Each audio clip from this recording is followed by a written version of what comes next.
Mr. President, we're back for a short work week following the holidays, and boy, is our plate full. But I think it's appropriate to take just a few minutes to reflect on the incredible progress we've made in last year under the leadership of President Trump, Senate Majority Leader Thune, and Speaker Mike Johnson. Of course, one of the most important things we had to do in the Senate was to confirm the President's cabinet and various nominees. Of course, our Democratic colleagues resisted at every turn, requiring that we actually change some of the rules of confirmation to allow the President to fulfill his mandate following his election and get his team on the field. Democrats not only were sore losers when it came to the election of President Trump, they wanted to deny him the team he needed in order to actually do what the American people elected him to do. The most important piece of legislation we passed, well, actually there are a couple that come to mind, but one is the Working Family Tax Cuts Act. I heard the Democratic leader talk about all sorts of affordability issues, and of course that's now become the buzzword. Affordability is really nothing new in politics, as you know, Mr. President. It's all about kitchen table issues. That's what people care the most about. And there's a lot of things that we've already done without any Democratic help to try to make life more affordable for working families in Texas, in Nebraska, and across the nation. But obviously we have a lot of work left to do. First, we have to finish a full year of government funding.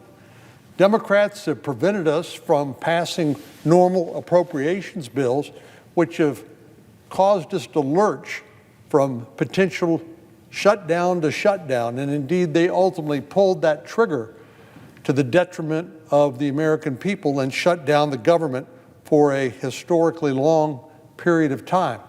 And for what effect? Well, a lot of people got hurt, a lot of people got inconvenienced, many people didn't get paid, and what did the Democrats get? A talking point about health care. That's all they care about. They did not care about solving any of these problems, working together in a bipartisan way, which is what I believe we should do, but rather to try to score political points and try to embarrass the Trump administration and Republicans. But we have to finish that full year of funding, and because we do have another short-term continuing resolution deadline that expires on January the 30th. But I know Senator Collins, chair of the Senate Appropriations Committee, and Senator Murray and their counterparts in the House have been working very diligently to try to get the first tranche of appropriations bills across the floor so we can avoid staring another government shutdown in the face on January the 30th. Can you imagine how much actual work we could get done if we didn't exhaust ourselves in the fights over shutdowns and lurching from one deadline to the next? Well, maybe that's something we ought to think about, and that is the opportunity cost of going from shutdown to shutdown and all of these spending cliffs. I would hope our Democratic colleagues have learned a lesson from their last misadventure, which resulted in the shutdown, and I hope they will spare the American people and a lot of folks who didn't get paid, who were inconvenienced, and for no real reason other than to provide them a talking point in the upcoming election. Again, we're happy to solve problems. That's why we serve here, and even on a bipartisan basis. But we're not interested in government shutdowns, which do nothing but try to advantage the Democratic Party in pursuing a talking point leading to the midterm elections. We've got a lot of things to do between now and November of 2026. On the health care front, we offered an alternative to the disaster known as Obamacare. There's incredible fraud against U.S. taxpayers in the Obamacare subsidy regime, and particularly the enhanced subsidies that were bumped up during the Inflation Reduction Act as part of the COVID era. But unfortunately, insurance companies got rich, and the American people were not well served when it came to access to their health care. And the taxpayers were positively gouged by the fraud and mischief that occurred under the Obamacare enhanced subsidy regime. We offered an alternative. President Trump said the money shouldn't go to insurance companies, it ought to go to the consumer. Because who knows better than the consumer what they actually need in terms of their health insurance coverage? But of course, our Democratic colleagues wouldn't countenance that. They don't actually believe in consumer choice. They don't actually believe in free enterprise. What they believe in is more government, more expensive government, and we know that that is not the answer to the challenges that face working families when it comes to access to health care. Having choice to make a decision, not making young people subsidize old people, not making people buy something they don't need, and not foisting the bill on taxpayers by extravagant subsidies which do nothing but enrich insurance companies. Well, we know we've got a lot of work to do in that area, and we stand ready to work in good faith to come up with a workable bipartisan solution that will lower the cost of health care in the long term, if our Democratic colleagues are willing. Suffice it to say, we have our work cut out for us, though, in the Senate. While this year has barely started, President Trump has lost no time in defining the year with his usual strength and decisiveness. You know, back in the Federalist Papers, they debated what the office of president should look like. And one of the things they talked about is the need for an energetic president and head of the executive branch. And I must say, that's exactly what we got with the election of Donald J. Trump to his second term of office. A president who does what he says and is willing to take and has the courage to act decisively in the face of various threats. And of course, the one that is now looming large is Operation Absolute Resolve.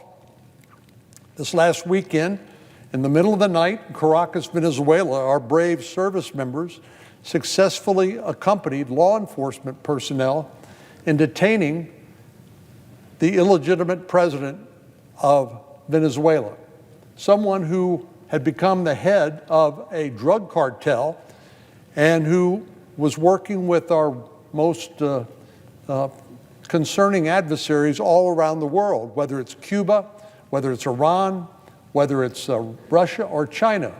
And in fact, Venezuela had become a hub for illegal drug trafficking, along with everything else that goes with that.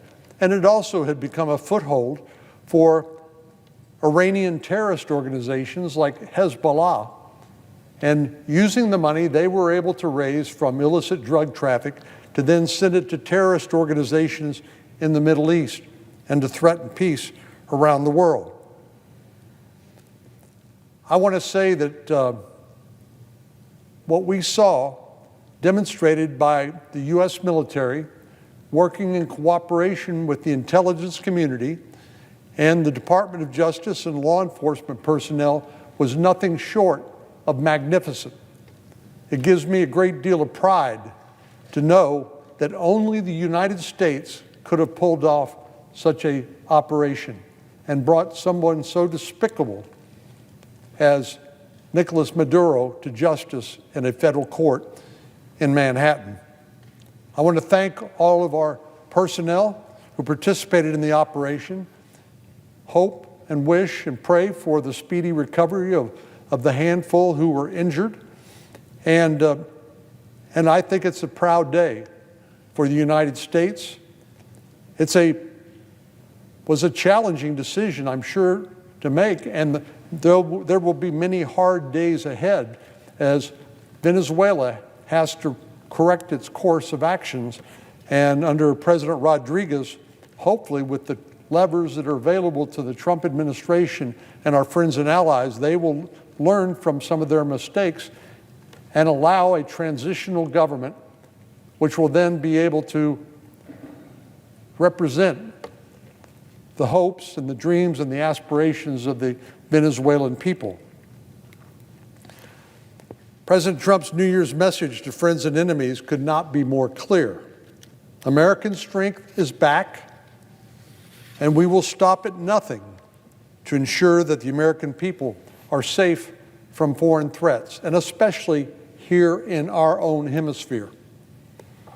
Walter Russell Mead put it well when he recently wrote, quote, "The operation was a dazzling and magnificent act, and the competence and the resolve that it demonstrated will do more to shore up American power and world peace than all of the best speeches President Obama ever made." President Trump has made it clear to dictators around the world that if they try their hands at making mischief, there will be consequences. And I can guarantee that the illegitimate heads of the governments of Nicaragua, Cuba, and others in the region took note of what the United States government is capable of doing if it's determined to do so under the leadership of a decisive, energetic president like President Trump. And I think it sends an enormous message of deterrence to adversaries around the world and potential adversaries like China, North Korea, Iran, Russia. When they see a demonstration of competence and professionalism that's really second to none in the world, I think it sends an enormous message of deterrence and helps make our country safer and helps keep the peace. But of course, this represents a stark contrast with the status quo under the previous administration. I think that's one of the things that makes this so startling to so many people. After all the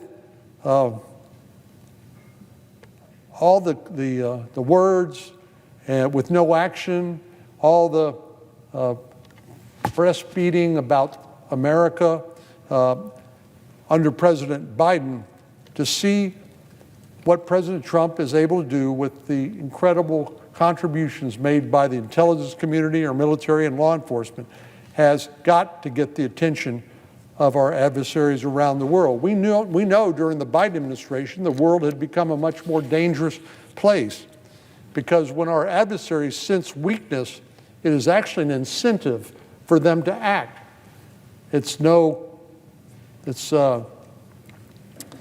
I think it's been said before, and I think it is true, that Putin would not have invaded Ukraine again if President Trump had been in office.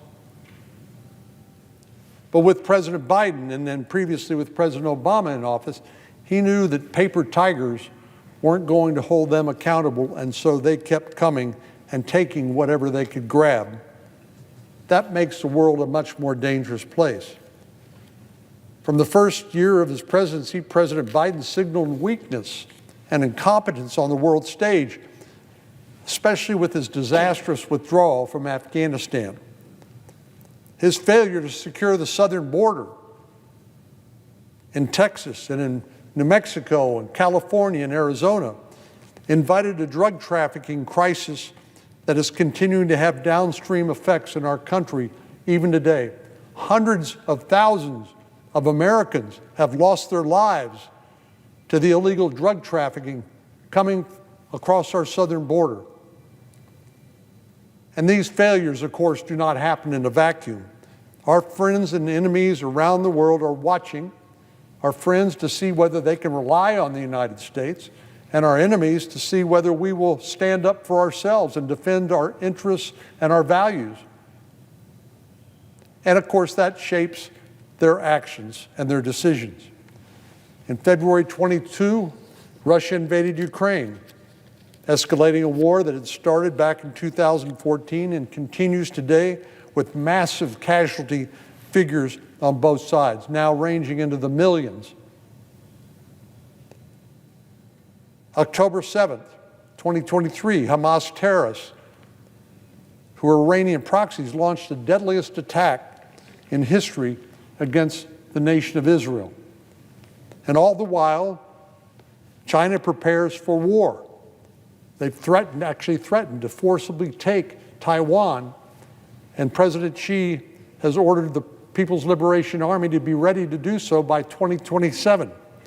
And of course, escalating tensions in the Indo-Pacific and engaging in provocative joint military exercises with Russia. Notwithstanding the chaos around the world, America was suffering direct consequences from the drug war. As I alluded to a moment ago, cartels in Mexico and Latin America took advantage of President Biden's open border policies and refusal to act where action was required. And of course, they made untold millions of dollars selling these drugs and transporting them beyond their borders into the United States, taking countless lives and inflicting untold misery. Now, the Department of Justice has charged Maduro and his co-conspirators with transporting tons of cocaine to the United States by moving the drug under the protection of Venezuelan officialdom, including law enforcement and their military, by providing diplomatic passports to drug traffickers and facilitating diplomatic cover for planes to move drug proceeds from Mexico to Venezuela. Iran, through its proxy, Hezbollah, which operates primarily in Lebanon, north of Israel, they were embedded in Venezuela working with the Maduro administration and helped collaborate to provide those elaborate trafficking networks. And of course, Hezbollah used the drug trafficking proceeds to finance their own nefarious activities around the world. Back in 2022, Venezuela signed a 20-year economic cooperation agreement with Iran, the #1 state sponsor of international terrorism. An agreement between two of the most heavily sanctioned regimes in the world, all designed to defy the United States and expand their criminal enterprise. In a hearing before the Senate Caucus on International Narcotics Control that I chaired late last year, one of our witnesses described Venezuela as playing a very important role in what they called the axis of evasion, a global sanctions-defying network that also includes Russia, China, Iran, and North Korea. And of course, Maduro was an important part of that within this axis of evasion because he's the one who gave them a foothold in our backyard, in the Western Hemisphere. And of course, all of this went on during the Biden administration and right under their nose, but they did nothing, virtually nothing about it. President Biden and Secretary Mayorkas turned a blind eye, allowing these illicit happenings to continue while drugs poured into the United States and totalitarian dictators and terrorists enriched themselves and spread their misery. But President Trump has now begun to turn the tide. He began on day one of his administration with aggressive immigration enforcement, rounding up and deporting members of MS-13, one of the most dangerous gangs in the world, Tren de Agua, another dangerous Venezuelan gang and other international criminal networks who had set up a shop here in the United States, in our neighborhoods and in our communities. Given the vast networks of these international gangs, it became clear to President Trump that it was not enough to simply send them back where they came so they could regroup and reorganize. President Trump and Secretary Rubio and President Trump's administration rightly determined that further action was necessary. And of course, that began most notably with a series of strikes on drug boats in the Caribbean, designed to deter the cartels and disrupt their evil trade. Now, by capturing Maduro, by enforcing an indictment made by a U.S. grand jury in a federal court in Manhattan, President Trump has shown without a doubt that he means business. Of course, The radical left is losing their mind, as they usually do every time President Trump acts decisively and with boldness. Protesters outside the courthouse held signs reading, quote, "Free President Nicolás Maduro and hands off Venezuela." I guess any jurisdiction that would elect a new mayor like the Democratic Socialist Mondani, you probably that's what you would expect. So I don't think anyone was surprised.